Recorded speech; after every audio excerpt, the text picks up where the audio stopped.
Really got him pumped, Scotty. Let's go. Well, there's been a lot of things that have gone down in the last 2 or 3 hours as well, Rick, and I know you were busy, but boy, oh boy, it has been an interesting afternoon with all the details involved with the outcome of not just this game, but of course the game up in Alverny Valley tonight with all the tiebreakers.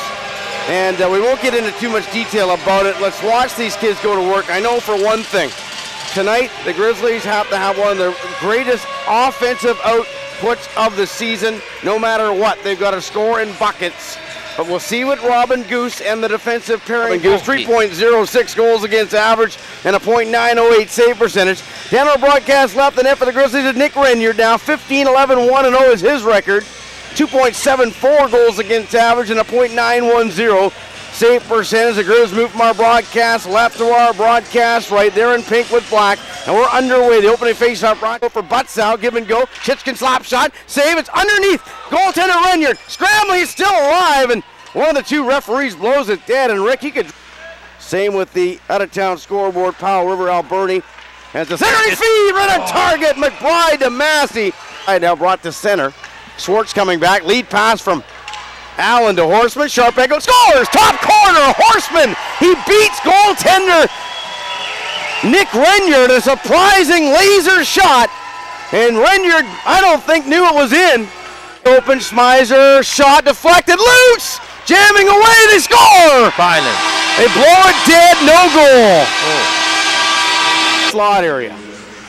Egley to mix Forster, slash shot, scores! This one hits home, and the Grizzlies make it 1-1, and let's listen to that horn. Yeah, and you got to, Forster's a shooter. They got to isolate him and let him shoot. He's probably got one of the better shots on the team, especially when it goes on target and he knows where he wants to go. So that was the key. Second did so to Miles, waiting, chip pass, here's a chance, they score! Curley in front, set up by Jerry and Miles, and it's 2-1 Grizz, 2 back-to-back power play goals. Scotty, I was just going to talk about Curley. One before that, he tipped one and it just went wide. Having him in front of the net is just such key.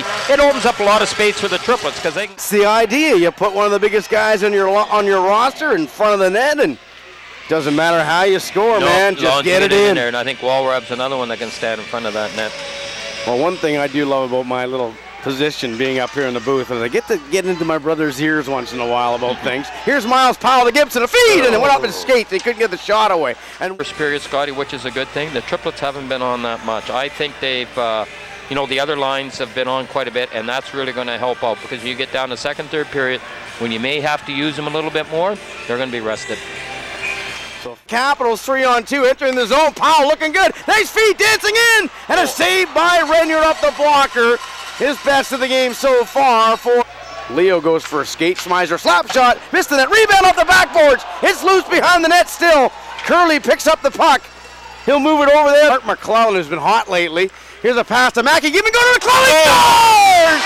Mark McClellan, who's been red hot lately, I just said it, scores a big clutch goal again for the team captain.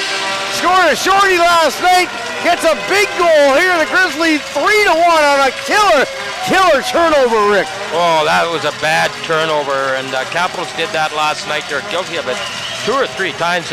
Nair got a piece of it off the shaft of the stick. Here's a chance. Horseman shot. He scores. It's 3-2. Kyle Horseman. This kid is clutch. And it makes it interesting here. 5:25 to go. Yeah, the Grizzlies right now, it's 3-2. Just keep your composure, keep her going. Just don't try and hang on. They still got to go after a goal. You got to remember. Bernie has just scored. Here's Miles Fitzgerald driving the net. A chance for the triplets. They score! Oh, what a goal. Leo Fitzgerald makes it 4-2 from Miles Fitzgerald and Jerry Fitzgerald. Big goal, Scotty. A big goal. I was just looking across the way to the Capital fans. So I don't think they're too happy on that one. 15:30 for Port Alberni. So the Bulldogs have won, and they now have leapfrogged on the Cowichan Valley Capitals for 51 points. Now the Grizzlies don't need that goal, Scotty. Cowichan Valley, and it bounces out to center ice. It's going to go off the net. And here goes Miles. Miles Fitzgerald to win it, and he does it. So Miles Fitzgerald gets his 3rd point. And gotta tell you, that was planned. Oh, yeah. It was planned. Miles Fitzgerald has got 3 points, and he's going to jump in front of Landon Smith. Island Division, they may not have won the overall standings, but they'll take second in the league in 2013-14, and they're 5-0 in pink. They got 19 wins on home ice and 37 wins on the season. And everything. Final shots. Oh, here's a couple of players going to shake hands, and you usually don't see this after the game, but some of them, they played together.